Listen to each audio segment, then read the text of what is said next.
خداوند یسوع مسیح ناصری کے نام میں سب کو اسلام۔ امید ہے کہ آپ سب خیریت سے ہوں گے۔ بائبل کلاس میں آپ سب کو خوش آمدید، اور مقامی پاسبان کے بھی مشکور ہیں جنہوں نے لوگوں کو یہاں پر مدعو کیا۔ آج ہم بابل اور مخلصی کی تاریخ کے بارے میں سیکھنے والے ہیں۔ آئیں ہم دعا کے ساتھ شروع کریں۔ رحیم آسمانی باپ، ہم اس وقت کے لیے تیری شکر گزاری کرتے ہیں۔ تو نے اپنے لوگوں کو توفیق دی کہ وہ یہاں پر آ کر تیرے کلام کو سیکھ سکیں۔ ہم سب تیرے ہی فضل سے تیری حضوری میں آئے ہیں تاکہ ہم مل کر رفاقت بھی رکھیں اور تیرے کلام کو بھی سیکھیں۔ ہم ساری عزت اور جلال اور شکر گزاری تیرے ہی نام کرتے ہیں۔ خداوند آسمانی باپ، ہم نے آج تک گزشتہ پیغامات سے برکت پائی ہے۔ مخلصی کی تاریخ کا گہرا مطالعہ ہمارے لیے باعث برکت ہوا ہے۔ اب نے تیرے روح کے الہام سے لکھے گئے کلام کو سیکھا اور برکت پائی۔ فضل دے کہ ہم تجھے اور گہرے طور پر سمجھ اور جان سکیں۔ خداوند، جب ہم تیرے کلام کو سیکھتے ہیں تو ہمیں فضل اور برکت سے معمور کر دیں تاکہ ہم تیرے روح سے قوت اور تقویت پائیں۔ تیرا پاک روح ہمیں تیرے کلام کو فہم ادراک بخشے تاکہ تیرے ساتھ ہماری رفاقت اور شراکت گہری ہوتی چلی جائے۔ ہم ابدی زندگی کا ذائقہ چکھنے والے ہوں تاکہ روح القدس کے وسیلہ سے ہم تیرے بیٹے خداوند یسوع مسیح کی خوشخبری اور نجات بخش پیغام کو ہر قوم اور ہر زبان تک لے جانے والے ہوں۔ خداوند، ہمارے دل کی آنکھیں روشن کر دے، ہمارے کان کھول دے، ہمارے دل بھی تیرے کلام کو قبول کرنے کے لیے کھل جائیں۔ ہماری دعا ہمارے دلوں میں تیری حضوری اور معموری بڑھتی چلی جائے تاکہ توبہ کے موافق پھل بھی لا سکیں۔ ہمارے ہونٹوں سے حمد و ثنا کی قربانیاں تیرے حضور گزرانی جائیں۔ شکر گزاری کے ہدیے بھی ہم تیرے حضور میں گزارنے والے ہوں۔ بڑی شکر گزاری کے ساتھ ہم خداوند یسوع مسیح کے نام سے یہ دعا مانگتے ہیں، آمین۔ آج ہم بابل اور مخلصی کی تاریخ کے موضوع پر بات کریں گے۔ آنے والے ہفتوں میں بھی ہم بابل کے موضوع پر کوئی زیر بحث رکھیں گے۔ مخلصی کی تاریخ میں اگرچہ بابل کو مرکزی حیثیت حاصل نہیں ہے تو بھی آئندہ آنے والے موضوعات میں کسی نہ کسی حد تک بابل کا ذکر قابل غور ہوگا۔ پیدائش سے مکاشفہ تک ہمیں نجات یا مخلصی کی تاریخ میں بابل کے کردار کو بھی زیر بحث لانا ہوگا۔ ہماری نجات کا اس کے ساتھ کیا تعلق ہے، اس کو بھی ہم دیکھیں گے۔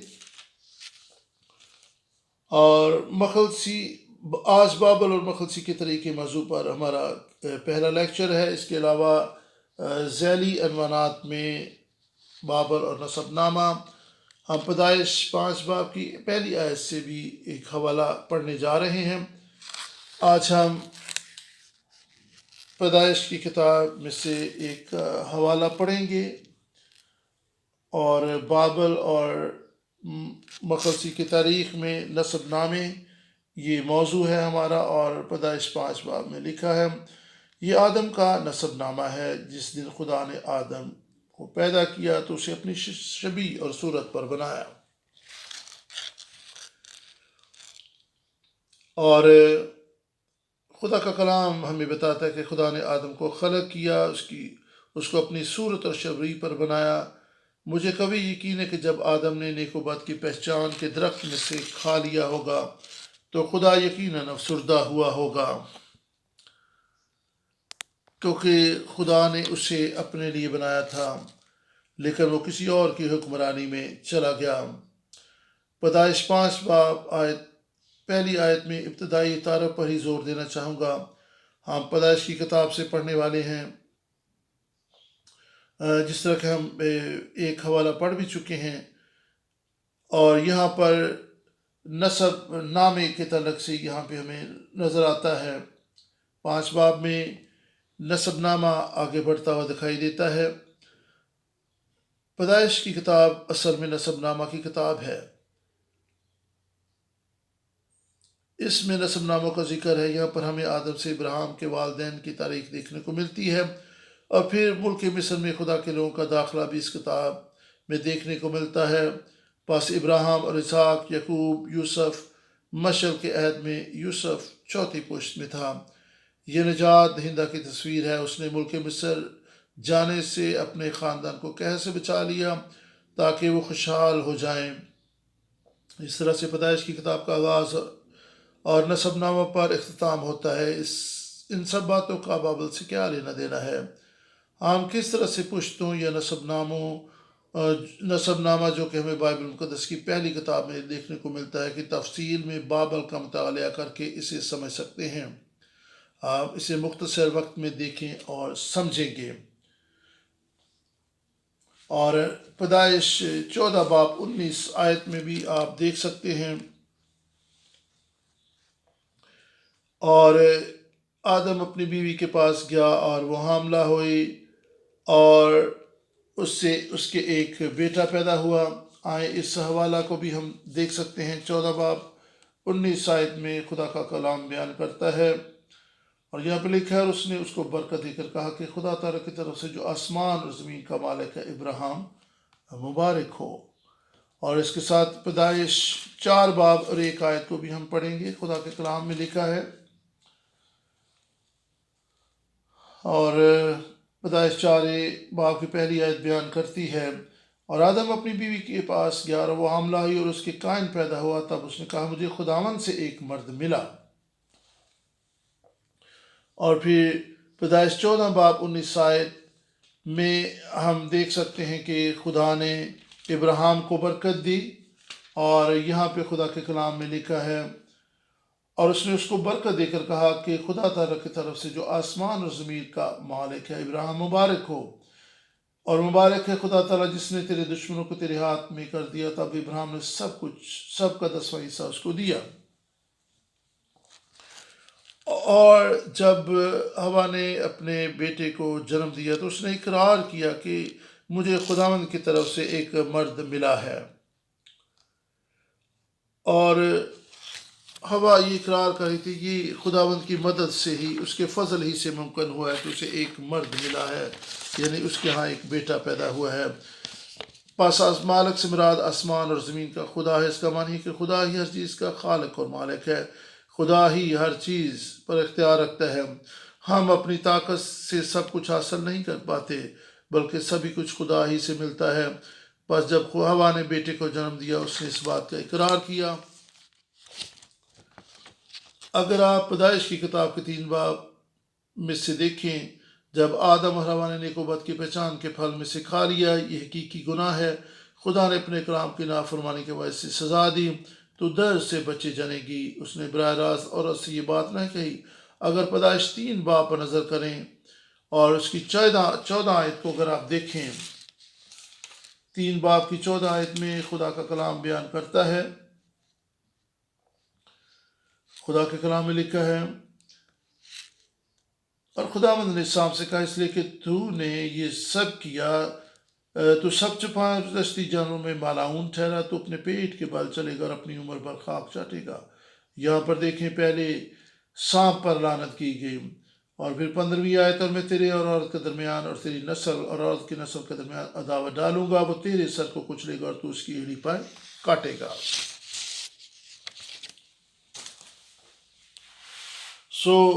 یہاں پر دیکھتے ہیں کہ اصل وجہ جو ہے وہ گناہ ہے، جس کی وجہ سے انسان اور خدا میں دوری ہوئی، اور خدا کی عدالت میں اس کا فضل بھی شامل ہے، نجات کا وعدہ بھی اس میں موجود ہے۔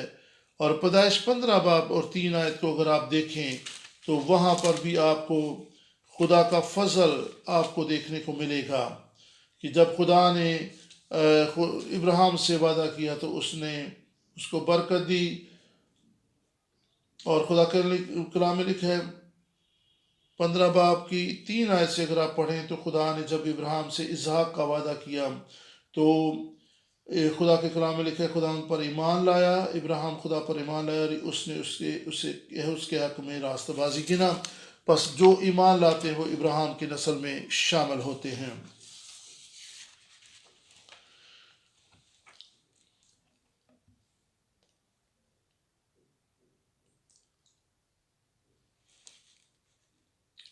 اور ہم دیکھ سکتے ہیں پیدائش کی کتاب میں کہ جب قائن نے ہابل کو قتل کر ڈالا، خدا نے کہا تو نے اپنے بھائی کو قتل کر ڈالا ہے، اور اب زمین جو تیرے لیے پھل پیدا نہیں کرے گی بلکہ تیرے لیے اونٹ کٹارے اگائے گی. اور یہاں پر دیکھتے کہ قائن کے ہاں ہنوک پیدا ہو تو اس نے اپنے بیٹے کا نام اپنے شہر کا نام اپنے بیٹے کے نام پر رکھا. پیدائش 4:16-17 کو دیکھیں. قائن خدا کی حضوری سے چلا گیا، وہ اپنے لیے شہر تعمیر کرتا ہے. اس نے اس کا کیا نام رکھا؟ جی اپنے بیٹے کے نام پر اس شہر کا نام ہنوک رکھا. اس کہانی کو ذہن میں رکھیے گا کیونکہ ابھی بھی ہم بائبل مقدس میں سے بابل کے تعلق سے سیکھنے والے ہیں. ان باتوں کا بابل شہر سے ایک تعلق ہے، اس لیے قائن کی کہانی ذہن میں رکھیے گا. اگر آپ پیدائش 10:8-10 تک دیکھیں، یہی سب کچھ طوفان نوح کے بعد ہوا. یہاں پر نوح کی نسل کا ذکر موجود ہے. پیدائش 10:8-10 تک پڑھیں. آپ کو یاد ہوگا کہ اپنے باپ کو رسوا کرنے کے بنا پر حام پر لعنت کی گئی تھی، قائن پر لعنت کی گئی تھی، لیکن یہاں پر حام کی نسل ہے. یہاں پر پیدائش 10:8-10 تک دلچسپ حقائق دیکھنے کو ملتے ہیں. کوش سے نمرود پیدا ہوا کہ جو زمین پر ایک زبردست سورما ہوا. یہاں ہمارا تعارف نمرود سے ہوتا ہے. بابل میں نمرود کی سلطنت تھی. بابل جو تھا ایک ایسا شہر تھا جہاں سے بڑے نامور سورما پیدا ہوئے، اور ان میں سے ایک نمرود بھی تھا. اور نمرود کی سلطنت کو ہم یہاں پر دیکھ سکتے ہیں کہ اس نے اپنا نام کرنے کے لیے وہاں پر ایک بابل کا برج بنایا. مخلصی کی تاریخ میں سنہار کا ذکر بار بار دیکھنے کو ملتا ہے. عبرانی بائبل میں بابل کی سلطنت کے لیے استعمال ہوا لفظ جو ہے وہ اس بات کو بیان کرتا ہے کہ جو کہ کتاب نمبر 1 میں نمرود کو بدکار اور ناراض لوگوں کے قائدے کے طور پر بیان کیا گیا ہے جنہوں نے بابل کا برج بنایا تھا. ہم پیدائش 11:9 میں کئی ایک چیزوں کو دیکھ سکتے ہیں. یہاں پر جانے پہچانے واقعات اور چیزیں دیکھنے کو ملیں گی. آپ کو یاد ہوگا کہ قائن نے مشرق کی طرف سفر کیا تھا، یعنی جب خدا کی حضوری سے نکلا تو مشرق کی طرف گیا. پیدائش 11 پہلی 2 آیات. بابل کس چیز کے بارے میں ہے؟ بابل ہمارے بارے میں ہے. اور قائن نے وہاں پر ایک شہر بھی تعمیر کیا. بابل ہمارے بارے میں ہے. جھوٹ، بت پرستی اور اپنی طاقت اور قابلیت سے کچھ حاصل کرنے کی خواہش اور گھمنڈ کے بارے میں بیان کرتا ہے. قائن کی زندگی اور بابل کے مقام پر کون سی چیزیں مشترک تھیں؟ میں نے یہاں پر موازنہ 2 حصوں میں تقسیم کر دیا گیا ہے، جیسا کہ پیدائش کی کتاب میں پڑھ چکے ہیں کہ وہ نمرود کے علاقہ میں بس گیا. اور پھر ہم دیکھ سکتے ہیں کہ کین پیدائش 4:16-17 میں مشرقی باغ ایدن کے مشرق کی طرف نود کے علاقہ میں جا بسا. اس نے شہر تعمیر کیا اور اس شہر کا نام اس نے اپنے بیٹے کے نام پر ہنوک رکھا. اور دوسرا موازنہ پیدائش 11:2-4 میں بابل مشرق کی طرف سنہار کا علاقہ ہے اور وہاں پر ایک شہر تعمیر کیا جاتا ہے، اور وہ اس لیے تاکہ وہ اپنے لیے نام کر سکیں. اور دیکھیں کہ یہ قائن اور بابل دونوں ہی مشرقی سمت میں موجود ہیں اور دونوں جگہوں پر شہر تعمیر ہوئے ہیں، اور دونوں شہر ہی اس لیے تعمیر کیے گئے تاکہ وہ وہاں پر اپنا نام کر سکیں.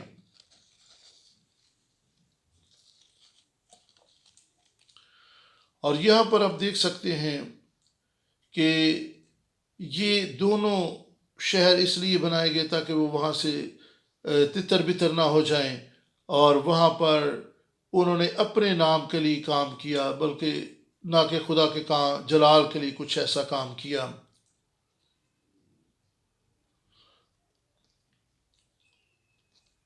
اور عبرانی تاریخ کو اگر آپ دیکھیں تو وہاں پر اور بھی بہت سے حقائق آپ کو وہاں پر موجود ملیں گے.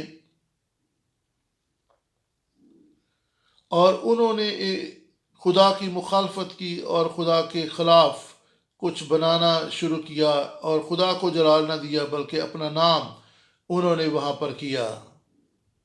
اور نمرود عبرانی لفظ ہے جس کا معنی ہے آوارہ گردی، ادھر ادھر پھرنا، بے مقصد و بے منزل محو سفر ہونا۔ انسان ہوتے ہم کسی بھی جگہ پر آباد ہونا چاہتے ہیں، ہم تحفظ کی تلاش میں رہتے ہیں، ہم اپنے مستقبل کو پرسکون اور محفوظ بنانا چاہتے ہیں۔ پس وہ نود کے علاقہ میں بس گیا۔ اگر کوئی شخص خود کو کتنا بھی محفوظ اور مضبوط بنا لے، لیکن اگر وہ خدا کی حضوری سے باغا ہوا ہے تو پھر وہ آوارہ گرد اور غیر محفوظ ہی ہوگا۔ پس قائن نود کے علاقہ یعنی عدن کے مشرقی علاقہ میں جا بسا اور یہاں پر اپنے بیٹے کے نام پر ایک شہر بنایا۔ پس جب آدم کی نسل پر غور کرتے ہیں تو قائن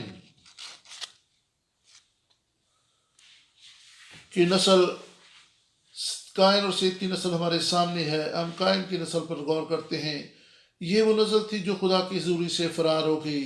اس نسل نے اپنے گناہ سے توبہ نہ کی۔ یہ نسل خدا کے خلاف تھی۔ جب آپ بابل جا کر اسے دیکھتے ہیں تو غور کریں کہ یہ لوگ کیا کر رہے ہیں۔ وہ اپنے لیے نام پیدا کرنا چاہتے تھے، وہ مشرق کی جانب بس گئے، انہوں نے اپنے لیے شہر تعمیر کیا، وہ اپنا نام وہاں پہ قائم کرنا چاہتے تھے۔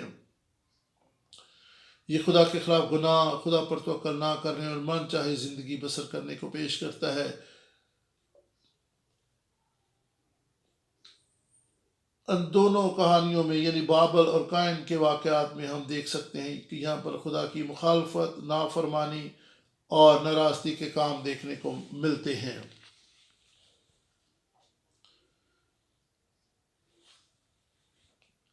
اور یہ خدا کے خلاف گناہ تھا جو بابل کے مقام پر ہو رہا تھا،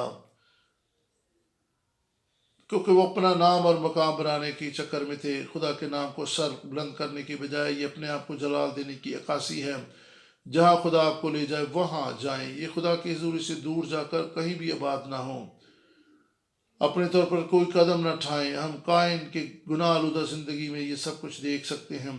اس کی نسل نے بھی ویسا ہی کیا جو قائن نے کیا۔ بابل کے واقعہ میں بھی یہی کچھ ہوتا دکھائی دے رہا ہے۔ یہاں پر تو حد ہی ہوگی، خدا کے خلاف لوگ اٹھ کھڑے ہوئے اور خدا ہی کو چیلنج کر دیا۔ پیدائش 11 باب میں بابل کی کہانی پر غور کرنا ضروری ہے۔ پہلی سے 9 آیت تک بیان کرتی کہ اس کا آغاز کیسے ہوا اور کیسے پھر پیدائش 11 باب 2 آیت میں لوگ سنہار میں بس گئے، اور پھر 11 باب 3-4 آیت میں لوگوں نے کہا آؤ ہم مل کر کام کریں، اور پھر یہ ساری تفصیل آپ کو ملتی ہے کہ خدا نے کہا کہ آؤ ہم دیکھیں جو کچھ وہ کر رہے ہیں۔ اور پھر 11 سے 8 آیت میں دیکھتے ہیں کہ ان کی زبان بدل گئی، وہ سنہار کے علاقہ سے ادھر ادھر تتر بتر ہو گئے، اور پھر بہت سی بولیاں اور زبانیں وجود میں آ گئیں۔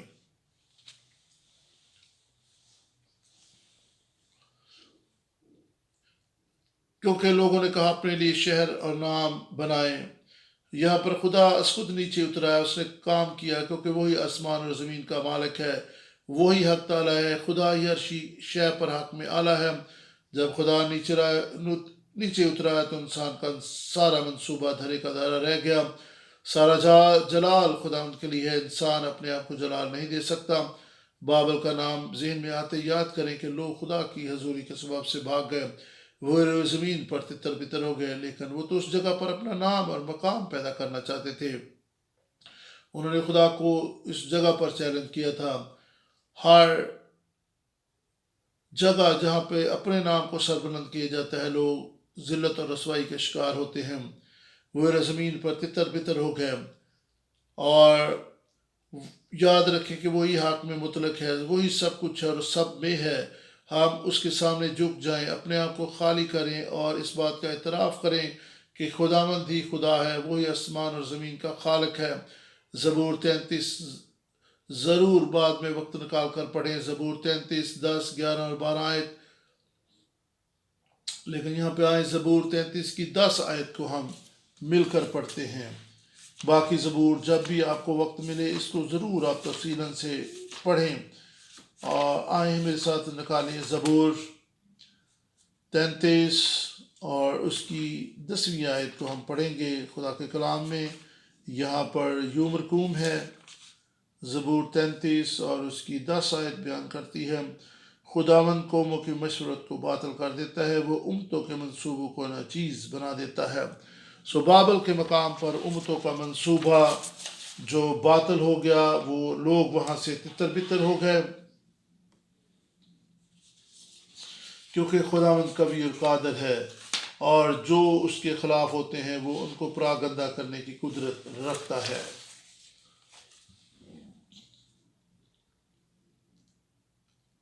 پس ہمیں قوموں کی صلاح مشورت پر نہیں چلنا، ہمیں لوگوں کے مشورت پر نہیں چلنا، کیونکہ خداوند قوموں کے منصوبے باطل کرتا ہے۔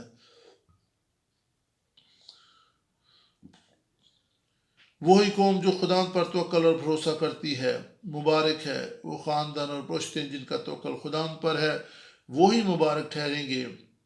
وہ مسیح کے نسل نامہ کا حصہ بن گئیں، وہی نسلیں جو خدا کی مشورت پر چلیں ہمیشہ قائم رہیں۔ آج خداوند پر توکل اور بھروسہ کریں، آپ کا خاندان قوم خداوند پر بھروسہ کرنے والی ہو، آپ کے منصوبے مکمل ہوں گے، وہ کبھی ادھورے نہیں ہوں گے۔ جس طرح کہ بابل کے لوگوں کا منصوبہ ناکام ہوا، آپ ہرگز ناکامی سے دوچار نہیں ہوں گے۔ اور پیدائش زبور 33 کی 10 آیت 11 آیت 12 آیت بھی آپ پڑھ سکتے ہیں کہ خداوند کے منصوبے جو ہیں وہ ہمیشہ قائم رہتے ہیں، اور اس کے منصوبے نسل در نسل قائم رہتے ہیں۔ مبارک ہے وہ قوم جس کا توکل خداوند پر ہے، اور جس کا خداوند خدا ہے، اور جسے وہی مبارک قوم ہے جسے خداوند اپنی میراث کے لیے چن لیتا ہے۔ مبارک ہے وہ قوم جسے خداوند چن لیتا ہے۔ ابراہیم خدا کی چنیدہ نسل تھا، کیونکہ اس کے وسیلہ سے نسل در نسل لوگوں نے خداوند پر توکل اور بھروسہ کرنا سیکھا تھا۔ اگر ہم ابراہیم کے ساتھ خدا کے عہد کو دیکھیں، پیدائش 17 باب 7 آیت میں ہم ایک چیز پر غور کریں گے۔ میرے ساتھ نکالی گا پیدائش 17 باب اور اس کی پیدائش 17 باب کی ہم 7 آیت کو دیکھیں گے۔ خدا کے کلام میں 17 باب 7 آیت بیان کرتی ہے، اور میں اپنے اور تیرے درمیان اور تیری بات تیری نسل کے درمیان ان کی سب پشتوں کے لیے اپنا عہد جو ابدی عہد ہوگا باندھوں گا، تاکہ میں تیرا اور تیری بات تیری نسل کا خدا رہوں۔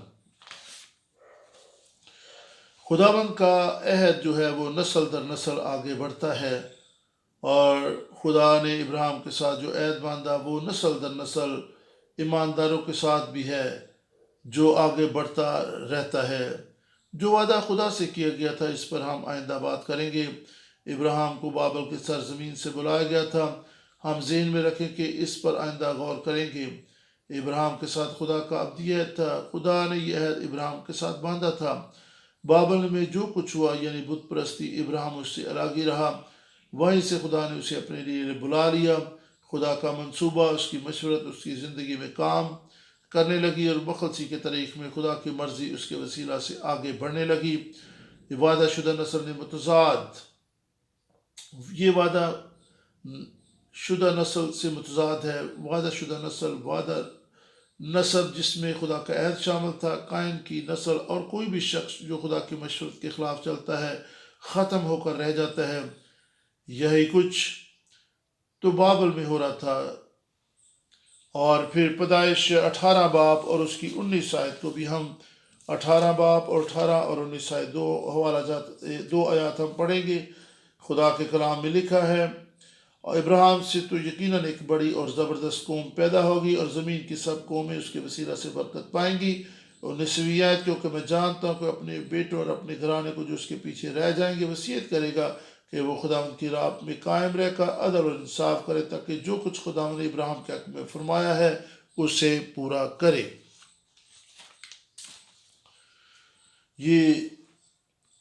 یہ خدا کا منصوبہ تھا، نہ کہ کسی انسان کا منصوبہ تھا، اور خدا نے ابراہیم کو چن لیا۔ خدا نے ابراہیم کو اپنے لیے الگ کر لیا اور اس کے ساتھ ایک عہد باندھا۔ اور پھر پیدائش 17 باب میں سے بھی ہم نے ایک 17 باب کے 7ویں آیت میں سے ایک حوالہ پھر سے ہم پڑھیں گے جو پہلے بھی ہم نے دیکھا تھا۔ میں اپنے اور تیرے درمیان اور تیرے بعد تیری نسل کے درمیان ان کی سب پشتوں کے لیے اپنا عہد جو ابدی عہدوں کا باندھوں گا۔ کس لیے؟ تاکہ میں تیرا اور تیرے بعد تیری نسل کا خدا ہوں، اور خدا چاہتا ہے کہ وہ نہ صرف ہمارا خدا ہو بلکہ ہمارے بعد ہماری نسلوں کا بھی خدا ہو۔ خدا ہمیشہ چاہتا ہے کہ اب تک اس کے لوگ اس کے ساتھ لپٹے رہیں اور وہ ان کا خدا ہو۔ خدا چاہتا ہے کہ اب تک اپنے لوگوں کے ساتھ رہے، اور خدا نے جو وعدے ابراہیم کے ساتھ کیے تھے، اگر ہم ان وعدوں کو دیکھیں تو ہمیں خدا کی محبت اور اس کے منصوبے دیکھنے کو یہاں پر ملیں گے۔ خدا نے ابراہیم کے ساتھ یہ عہد قائم کیا،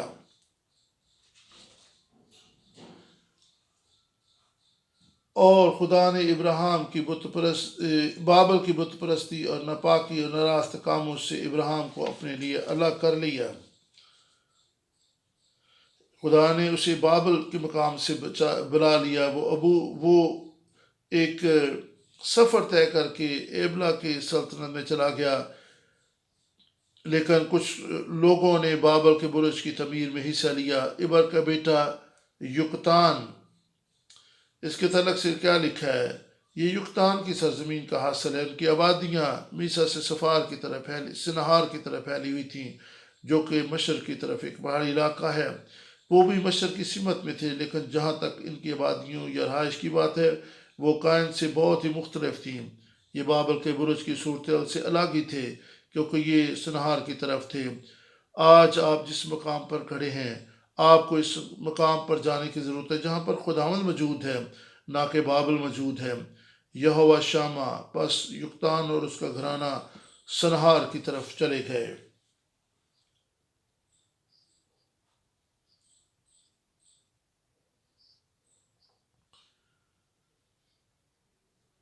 اور یہاں پر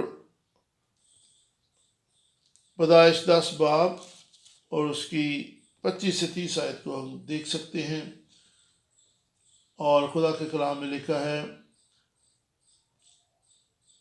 اور ابل کے ہاں 2 بیٹے ہوئے، ایک کا نام فلج تھا کیونکہ زمین اس کے ایام میں بٹی، اور اس کے بھائی کا نام یقتان تھا، اور یقتان سے المداد اور سلف اور حسار ماوت اور اراخ اور مہدورام اور عزال اور دکلا اور اوبل اور ابیمائل اور سبا اور افیر اور حویلا اور یباب پیدا ہوئے۔ یہ سب بنی یقتان تھے، اور ان کی آبادی میسا سے مشرق ایک پہاڑ صفار کی طرف تھی۔ سو آپ دیکھ سکتے ہیں کہ یہ بابل کے لوگوں سے الگ تھلگ ایک جگہ پر رہائش پذیر تھے۔ انہوں نے بابل کے لوگوں سے اپنے آپ کو الگ کیا، کیونکہ یہ سنہار کی طرف نہیں بلکہ صفار کی طرف تھے۔ اور یہاں پر آپ دیکھیں کہ پیدائش 10 باب 25 آیت میں یقتان کا جو ذکر ہے یہ بہت قابل غور ہے کہ انہوں نے اپنے آپ کو بابل سے الگ کیا، وہ بابل سے الگ ہو گئے۔ آپ کو بھی ضرورت ہے کہ آپ بابل سے، بت پرستی سے، ناپاکی سے الگ ہوں تاکہ آپ خداوند کے لوگ ٹھہریں۔ بابل کی کہانی سے پہلے ہمارے پاس ابر کی نسل کی کہانی موجود ہے۔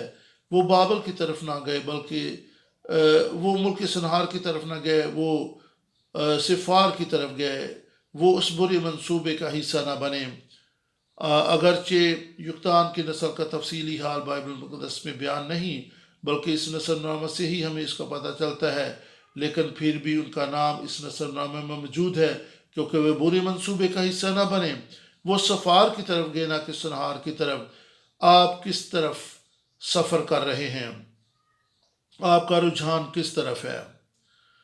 بس یوں ہم نسل نامہ کی اہمیت کو سمجھتے ہیں۔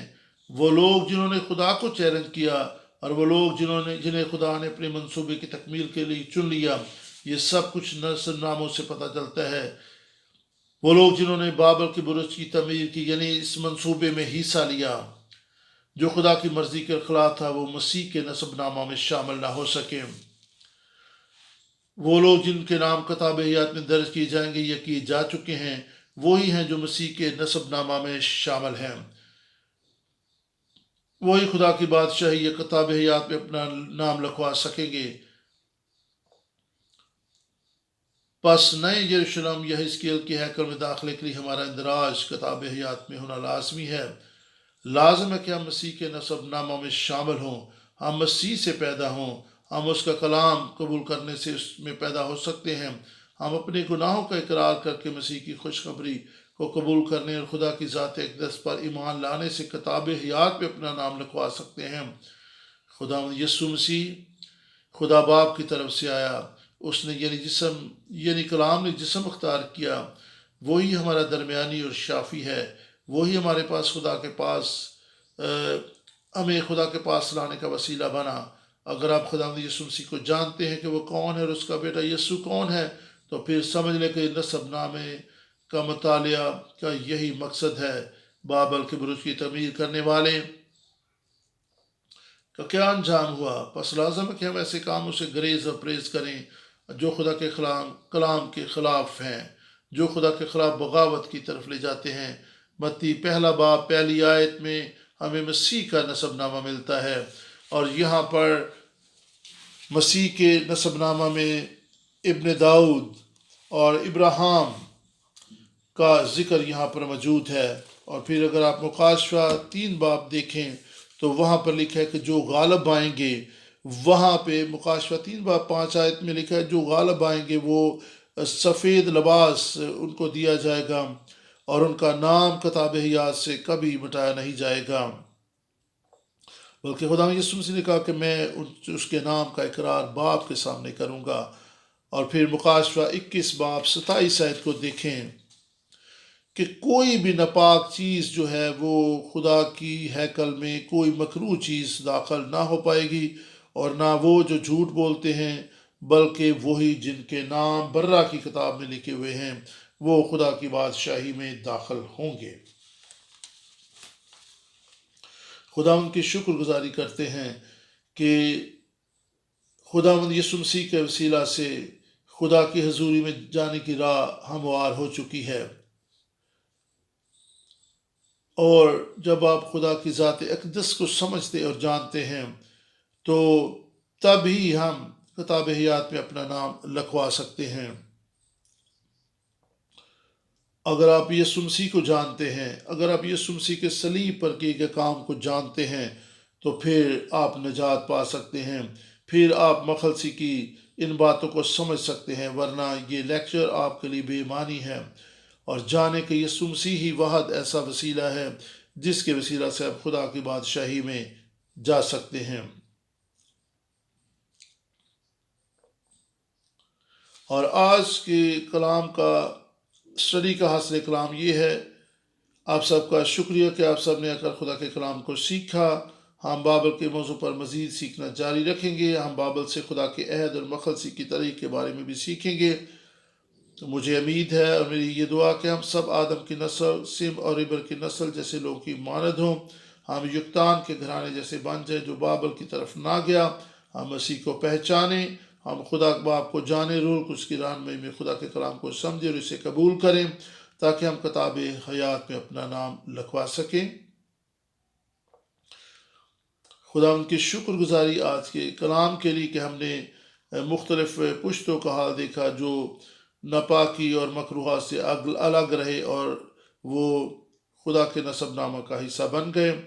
خدا ان کی شکر گزاری کرتے ہیں آج کی ساری رفاقت اور کلام کے لیے۔ آئیں ہم دعا کریں۔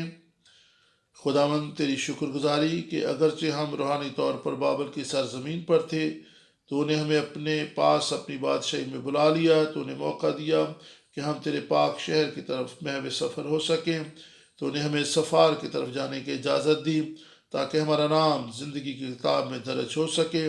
خداوند فضل بخش دے کہ ہم تیری مقدس ہیکل میں آتے رہیں اور اپنے آپ کو تیرے لیے پاک بنائیں۔ ہم دعا کرتے کہ اگر ہمارے دلوں اور زندگی میں کوئی ایسی چیز ہے جو تجھے پسند نہیں، ہماری زندگیوں سے دور ہو جائے، ہماری زندگیوں پر واضح کرتا کہ ہم اس سے توبہ کریں، ہم اپنی قابلیت پر بھروسہ نہ کریں، ہم اپنی شہرت اور نام و مقام بنانے کے چکر میں نہ پڑیں۔ اگر کبھی بھی ہم نے اپنا نام اونچا کرنے کی کوشش کی، ہمیں معاف کر، ہماری ہر طرح کی مکروہات اور بت پرستی کو معاف کر دے، ہماری زندگیوں پر سم اور عبر کی برکت ٹھہرے۔ ابراہیم کی نسل ہوتے ہوئے ہم پر اعتماد اور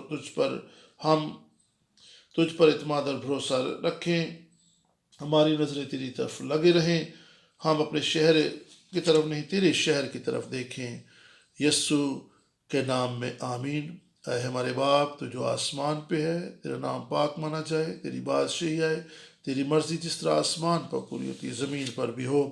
ہمارے روز کی روٹی آج ہمیں بخش دے، جس طرح ہم اپنے قصور کو معاف کرتے ہیں، وہ ہمارے قصور معاف کر، ہمیں آزمائش میں نہ لا بلکہ برائی سے بچا، کیونکہ بادشاہی، قدرت اور جلال ہمیشہ تیرے ہیں، آمین۔ خداوند تیری شکر گزاری، تیری تعریف ہو۔ خداوند آپ کا سب کا بہت بہت شکریہ کہ آج آپ نے اس کلام کے لیے اور اس مطالعے کے لیے وقت نکالا۔ خداوند کی شکر گزاری۔ خداوند آپ سب کو برکت دے۔ ہم دوبارہ ملیں گے اور پھر خدا کے کلام کو سیکھیں گے اور آپ آپس میں رفاقت بھی رکھیں گے۔ خداوند آپ سب کو برکت دے۔